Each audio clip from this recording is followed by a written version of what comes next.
Kam hoxh të çështja e selamit kur je duke bërë dhikrin pas namazit fars. Nëse të jep dikush selam, a duhet me ja kthy selamin apo ja i kthejnë selamin pasi që ta përfundon dhikrin?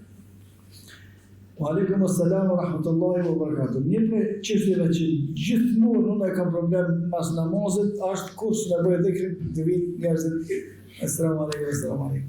Kur hiç nuk duhet me krye në dhikrin në namazin e xumos, as namazet e tjera për shkak të përshëndetjeve. Selam. Nuk ka problem. Në dhikri, pastaj nuk është problem, inshallah. Për shkak se dhikri nuk e ka formën e caktuar strikte, as nuk e ka kohën e caktuar strikte. Ka mundësi, me dhënë dikun e selam, edhe më thuj apet ku e kam të thonë subhanallah, subhanallah, subhanallah, subhanallah. Ka mundësi me këtij tjetrit edhe më thuj apet me vazhdu aty ku konë Allahu